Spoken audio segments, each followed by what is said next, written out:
If shelters are to render maximum service, the contamination brought into them must be kept as low as possible. Shelter occupants who come before the fallout arrives naturally need no monitoring or decontamination. But a shelter occupant arriving after the fallout begins, or returning from an outside mission as is this man, should be monitored and decontaminated if necessary before entering the building's shelter area. If the outside dose rates are high, or the influx of people is great, it's important to get them inside as quickly as possible. But wherever practical, the decontamination should begin outside the building, with a shaking or brushing of the clothing and a brushing of the shoes.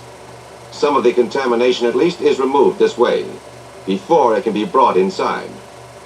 If it is impractical to brush the clothing outside, the shelter occupant may brush his clothing inside the building in an area between the entrance and the monitoring area.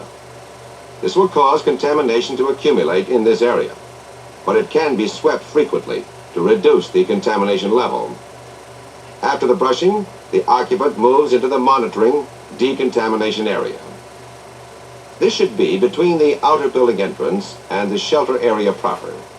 The background radiation level in this area must be low enough to allow the use of the CDV 700 survey meter.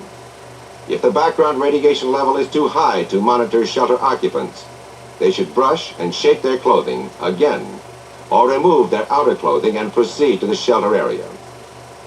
If practicable, exposed areas of the skin should be washed. If a great number of people arrive at one time, monitoring will have to be done on a sampling basis.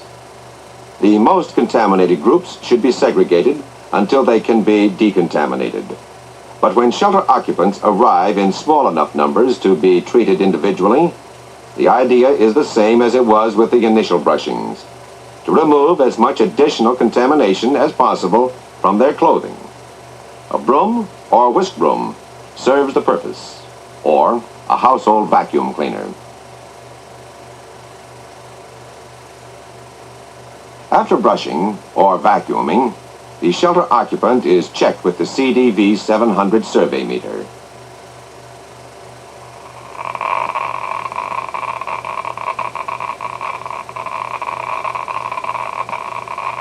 The 700's headphone is used because it gives a quicker response than the dial, and it allows the monitor to keep his eyes on what he's doing, rather than watch the meter.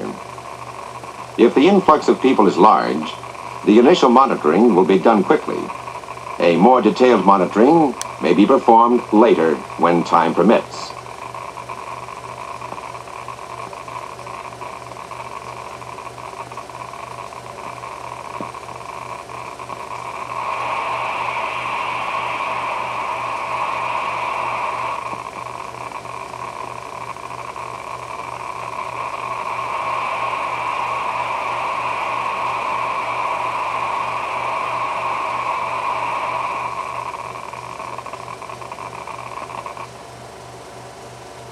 The specific areas of contamination are brushed or vacuumed again. If after the rebrushing these areas show a somewhat lower reading, the whole procedure will be repeated.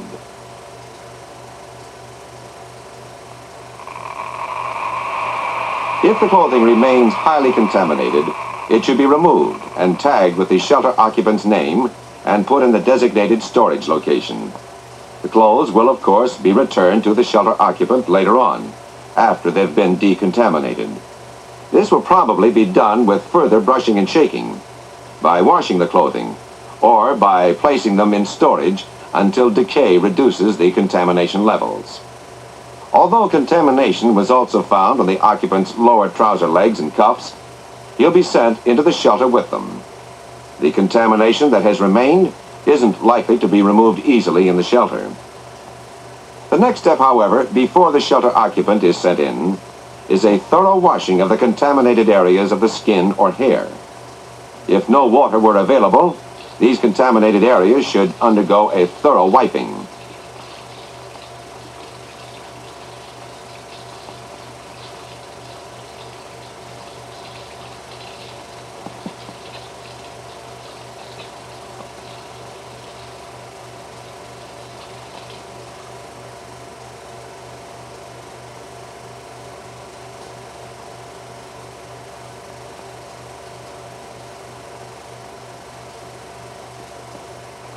Then, another monitoring.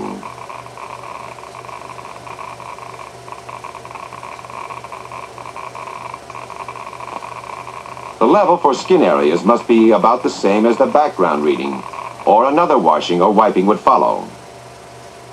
The removal of radioactive fallout from personnel will prevent possible beta burns and will minimize contamination in the shelter area or reduce it to an acceptable level.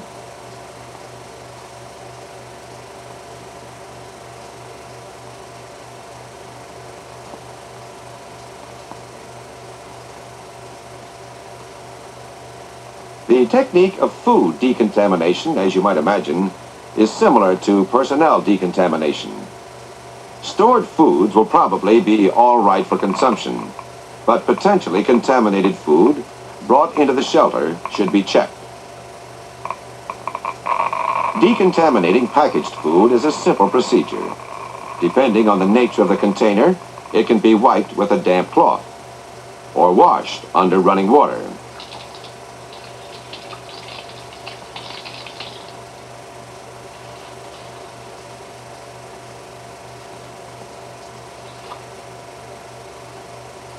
The process would be repeated if the outside of the container failed to show reduction to an acceptable level of contamination.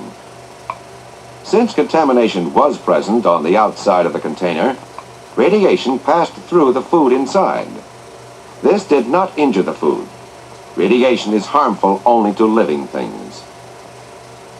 With food, once the source of the radiation is removed, radioactive fallout contamination, the danger is gone.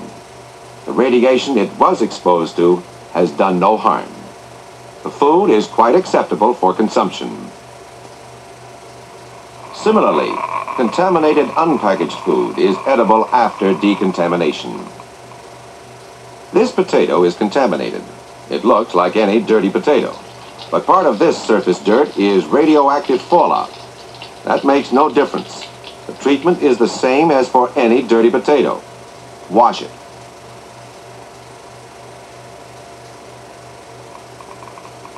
Monitoring will generally show that the washing has removed most of the contamination.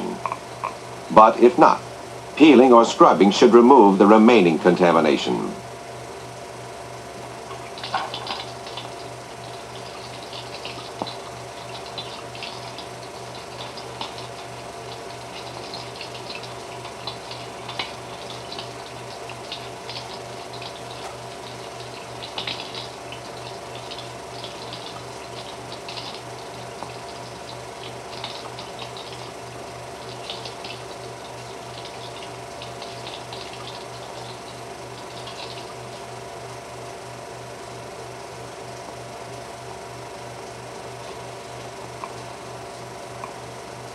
The potato is monitored to be sure that the contamination has indeed been removed and the food is acceptable for consumption.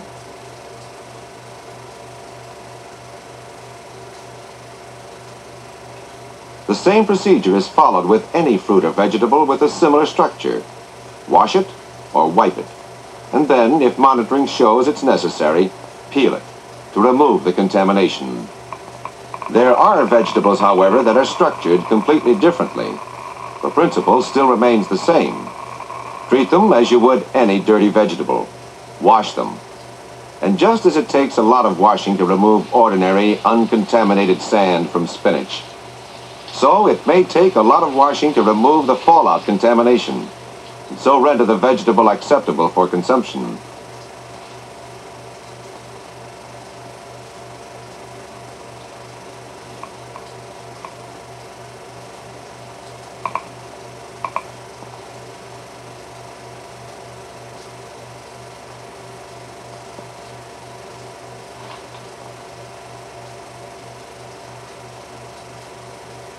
Not all vegetables are washed, however. With those formed like cabbage, washing is liable to force the contamination particles further in.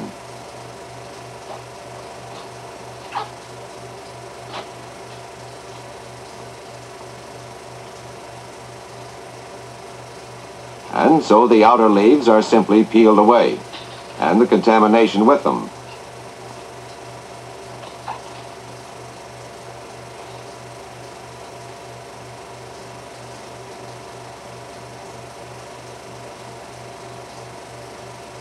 The leaves may then be decontaminated like the spinach. It may not be possible to remove all the contamination from foods. Therefore, it may be necessary to eat such foods if uncontaminated foods are not available. However, as much contamination as possible should always be removed from the food, and then the least contaminated used first.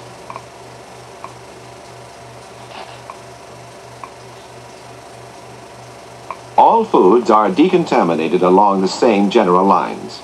It's simply a question of understanding the general principle and using common sense to apply it to the particular food you're decontaminating. But learning the principles and procedure of decontaminating food is important. In the event of a nuclear attack, an acceptable food supply can mean survival itself.